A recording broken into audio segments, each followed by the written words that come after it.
Welcome to RTV. నేను మీ గయాజ్ని. ఎవరైతే రసూల్ హత్యకు గురయ్యాడో గానుగుపెంట వాళ్ళ ఇంటి వద్దున్నాం, ప్రస్తుతం చూస్తున్నాం. రసూలు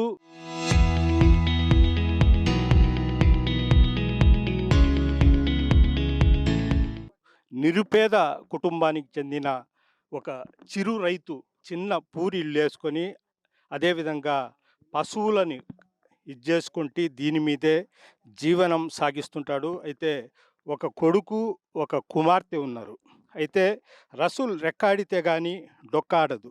అలాంటి పరిస్థితిలో రసూల్ ఒక్కసారిగా కానరాని లోకాలకు వెళ్ళిపోవడంతో ఆ కుటుంబము వీధిని పడిన పరిస్థితి అయితే ఏర్పడింది. అయితే కొంతమంది అయితే అనుమానాస్పదంగా మృతి చెందాడు, బావిలో పడి చెందాడు అని ప్రచారం చేస్తుంటే, ఇది 100% హత్యేనని కూడా గ్రామస్తులు, అదేవిధంగా వాళ్ళ బంధువులు కూడా చెప్తున్నారు. ప్రస్తుతం వాళ్ళ కుటుంబ సభ్యులు ఉన్నారు, వాళ్ళ కొడుకు ఉన్నారు, కూతురు ఉన్నారు. వాళ్ళతో కూడా మాట్లాడదాం. అసలు ఏం జరిగింది అనుకుంటున్నారు? మా నాన్న 15వ తేదీ నైటు కొమ్మికెళ్ళి వస్తున్నాడు సార్. వస్తుంటే వాళ్ళు కార్ వేసుకొని వస్తున్నారు. ఆర్ఐ అని ఆయన శ్రీనివాసులు కొమ్మి అతనిది. బండి తగిలిందంట సార్ కార్‌కి. కార్ తగిలితే మా నాన్న పడిపోయాడు. మా నాన్న పడిపోయంగానే ఇంకొక అతను కర్ర హజరత్ అని వెనకాల వస్తున్నారు. వెనకాల వస్తుంటే ఎందుకు పడిపోయారంటే ఈయన బండి అడ్డం పెట్టాడంట కార్‌కి. ఆయన్నే గుద్దుతారా? పడేస్తారా? అని. మా కారుకి నేను ఆర్ఐని నా కారుకి అడ్డం పెడతావా బండి అని 15 మందికి ఫోన్ చేశాడంట సార్. అప్పుడే వెంటనే ఫోన్ వెంటనే ఫోన్ చేసి 15 మందికి ఫోన్ చేపించి పిలిపించి కర్రలతోటి, కాళ్ళతోటి తంతా ఉన్నారంట సార్.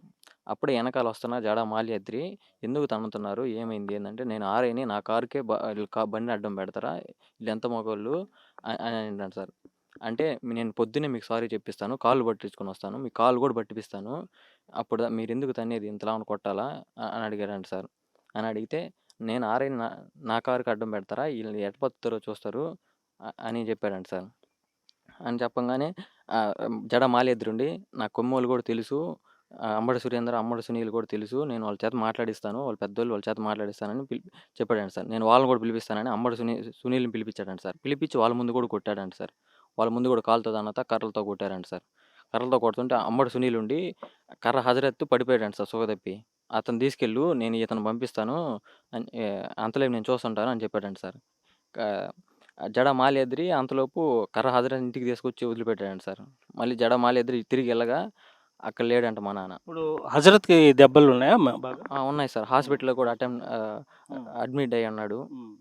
అతను కూడా ఉన్నాడు. హాస్పిటల్‌లోనే ఉన్నాడు సార్ కావలిలో. కావలి ఏరియాలో హాస్పిటల్‌లోనే ఉన్నాడు. అతను కూడా చెప్పాడు.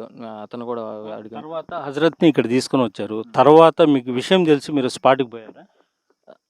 కర్ర హజరత్‌ని తీసుకొచ్చిన తర్వాత మాల్యాద్రి మళ్ళీ అక్కడికెళ్ళాడంట సార్. అక్కడికెళ్ళగా వాళ్ళు ఉండిండ్రంట. ఏడు ఈ మనిషి అని అడిగితే లేడు, ఇటుబడి వెళ్ళిపోయాడు చాలలో పడి అని చెప్పారంట సార్. అని చెప్పగా మా జడ మాల్యాద్రి మా పెదనాన్న జడ కాలేయకి ఫోన్ చేశాడంట సార్. ఫోన్ చేసి ఇక్కడ కొట్టుకున్నారు. రసూల్ బాబు కాని రావట్లేదు. ఎటో పోయాడని చేశాడు సార్. మా పెదనాన్న పోయాడు సార్. అప్పటికి పోయేసరికి వాళ్ళు కొట్టి కొండప్ప నాయుడు వాళ్ళందరూ వచ్చి పోలీసోళ్ళకి పిలిపించి వీళ్ళ బండ్లు మాత్రం తీసుకెళ్ళారంట సార్ పోలీసోళ్ళు. వీళ్ళ బండ్లు కారు మాత్రం ఏం టచ్ చేయలేదు. వీళ్ళ బండ్లు మాత్రం తీసుకెళ్లారు. మా నాన్న బండి, కర్ర హజరత్ బండి, మా నాన్న ఫోను తీసుకెళ్లారంట.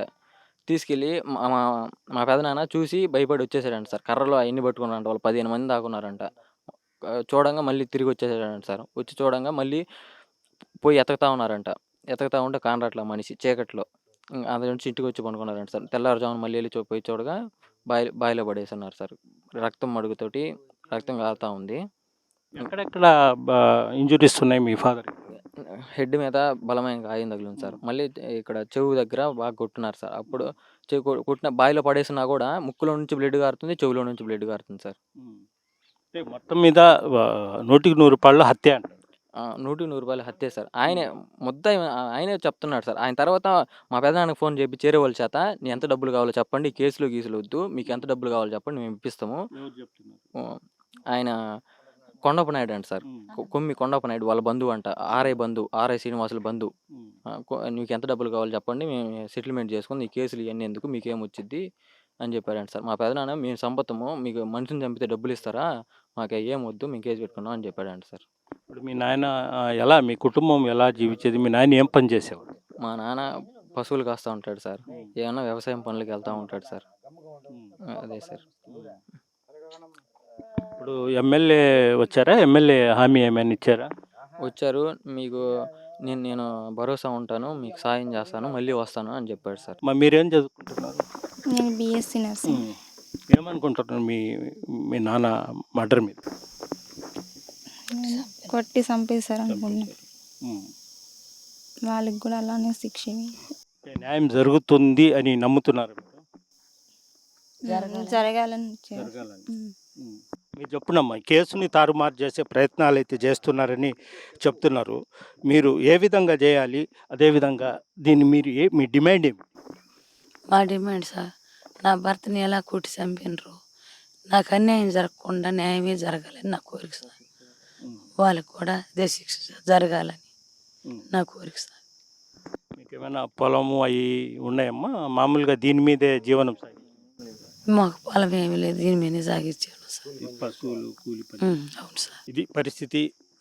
రసూల్ ఇంటి కుటుంబ పరిస్థితి కూడా చాలా ఘోరంగా ఉంది. అయితే కనీసం ఒక ఎకరా పొలం కూడా లేదు. పశువుల్ని మేపుకొని జీవనం సాగిస్తున్నారు. కొడుకు డిగ్రీ చదువుకుంటున్నారు. అదేవిధంగా కుమార్తె కూడా బహుశా డిగ్రీ చదువుకుంటున్నది. అయితే ఈరోజు రసూల్ లేకపోవడంతో ఆ కుటుంబం వీధిన పడిందని కూడా మనం అయితే అనుకోవచ్చు. అయితే ఈ కేసును తారుమారు చేసే పరిస్థితి అయితే కనిపిస్తుందని కూడా వాళ్ళ కుటుంబ సభ్యులైతే అనుమానిస్తున్నారు. 100% రసూల్ని హత్య చేసి బావిలో పడేశారు. అయితే హత్య చేసిన వారికి కఠినంగా శిక్షించాలంటూ కూడా వాళ్ళైతే డిమాండ్ చేస్తున్నారు. జడ ప్రవీణ్ మా తమ్ముడే, మా బాబాయ్ కొడుకే. నేను ఒడిశాలో పనిచేస్తూ ఉంటాను. నైటు 11:30కి నాకు ఫోన్ వచ్చింది. నేను తీయలేదు. పొద్దున్నే లేచి మా అమ్మ ఫోన్ చేసింది. ఇలా బాబాయ్ కనిపించట్లేదు, రాత్రి నాన్న ఇలా వెళ్ళిండు, వాళ్ళు ఎతికితే నాన్న మీద కొట్టడానికి వచ్చారు, నాన్న ఇంక వెతికిలాడకుండా డైరెక్ట్గా వచ్చిండ్రు అని చెప్పాడు. నేను లేచి తగులాడాను. అలా మనిషిని అట్టు వదిలేసేస్తారు, మీరన్నా వెతికిలాడాలి కదా, ఇంటికే రావటం ఎందుకు, అందరూ పోయి వెళ్ళాలి కదా అని చెప్పా. మా అమ్మ అన్నారు, అక్కడ చాలామంది ఉన్నారు, వాళ్ళు ఆల్రెడీ ఒకరిద్దరు ముగ్గురిని కొట్టేసి ఉన్నారు, కర్రలు పట్టుకొని ఉన్నారు, వాళ్ళని చూసి నాన్నకొక్కడికే భయం వేసి వచ్చేసిండు. అంటే రసూల్ మీకు చిన్నాయన కావాలి? నాకు బాబాయ్ చేశారు సార్. సో తర్వాత ఏమైందంటే వీళ్ళు కేసు స్టేట్మెంట్ ఇచ్చారు పొద్దున్నే, ఇలా జరిగింది అంటే. పొద్దున్నే మధ్యాహ్నం 2-3 వరకు కూడా పోలీసులు ఎటువంటి రెస్పాన్సిబిలిటీ కూడా ఇవ్వలేదు.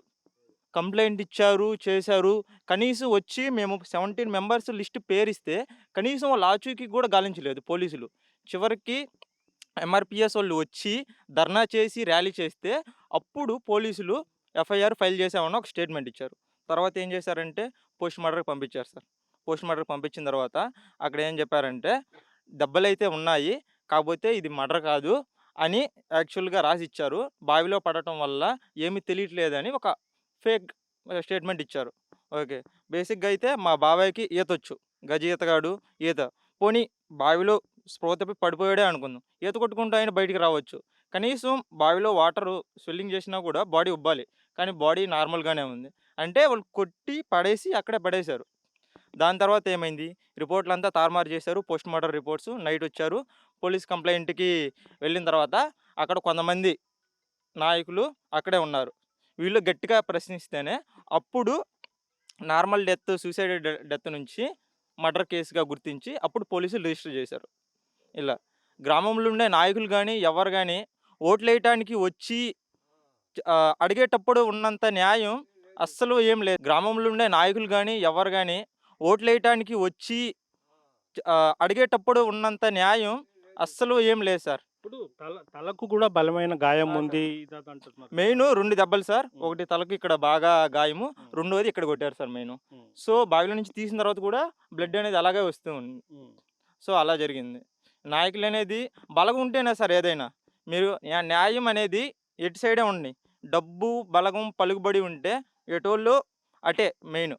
సో ఇంతమంది ఉన్నారు, నిన్న పలకరించడానికి ఒక్కడు కూడా రానోళ్ళు ఈరోజు ఎమ్మెల్యే వచ్చేసరికి అందరూ ఎమ్మెల్యే చోటు వచ్చారు, అడుక్కోవడానికి వచ్చారు సార్.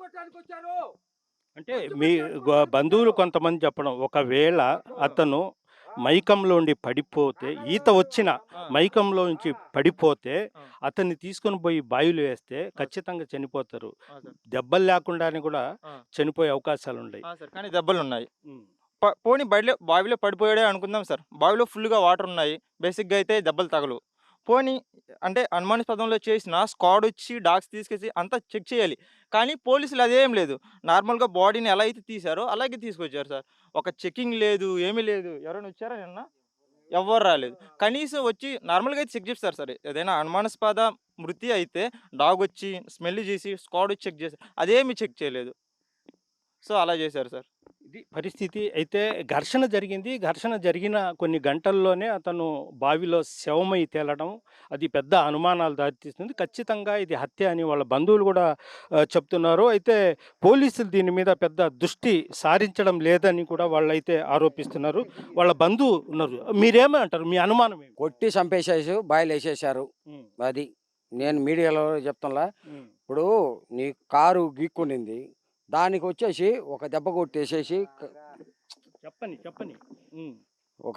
నీ కారు నేను బైక్ పోతా ఉన్నాను, హ్మ్. ఒక దెబ్బ హ్మ్. గీక్కునింది. హ్మ్. దాన్ని బట్టి నువ్వేం చేసే నిర్ణయం తీసుకోవాలి. హ్మ్. ఏదో మామూలుగా హ్మ్. వేరే వేరే వేరే హ్మ్. మ్మ్. చెప్పండి. మీరు చెప్పండి. నీ కారు హ్మ్. సైడు మేము పోతా ఉన్నాం, హ్మ్. కారు దెబ్బ తగిలింది. హ్మ్. అది ఎంత అవుద్ది?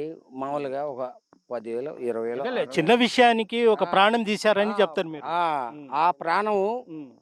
తీశారు. హ్మ్. దాన్ని హ్మ్. మేము ఖండిస్తున్నాం. ఓకే. ప్రాణం ఓకే. మీరు ఓకే. తీబల్లా ఒక ఒక దెబ్బ కొట్టేసి పక్కన పడేసేసి వెళ్ళిపోండి. ఇప్పుడు ఒక మనిషి తప్పు చేశాడు, హ్మ్. ఒక తప్పు చేసినప్పుడు ఒక దెబ్బ కొట్టి పక్క పంపించాలి, హ్మ్. పంపించాలి బాధ్యత.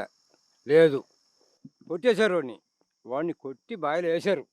బాయిలు వేసినప్పుడు వాడు ఎమ్మిడోటి చెల్లు ఉండాలి కదా, వాడి చెల్లు హ్మ్. వాడు ఎమ్మిడాలిగా, ఖచ్చితంగా ఉండాలి. ఉండాలి కదా. హ్మ్. వాడి చెప్పులు కూడా చెల్లు వాడు ఎమ్మిడే ఉండాలా, చెప్పులు ఉండాలా, వాడి చెల్లు ఉండాలా, వాడు అన్ని ఆనిమల్ ఉండాలి ఆడ. ఆ? ఈ పోలీసు వాళ్ళకి ఈ చెల్లు బండి ఎట్టొచ్చింది, హ్మ్. చెప్పండి. అదే ఆ? మాట్లాడు. ఎట్టొచ్చింది? ఈయన్ని కొట్టి చంపి బాయిలు వేసింది కూడా ఈ పోలీసు వాళ్ళకి కూడా తెలుసు. హ్మ్. ఎస్సీకి తెలుసు, కొండాపురం ఎస్సీకి తెలుసు, హ్మ్. ఈ అందరికి తెలుసు. వాడిని కొట్టి బాయిలు వేయకపోతే వాడు ఆ చెల్లు పెట్టుకొని నైట్ అయినా వెళ్ళిపోతాడు, పక్కైనా ఆ చెల్లు నైట్ పెట్టుకొని వెళ్ళిపోతాడు భయపడి. వాడికి అంత అవకాశం లేదు.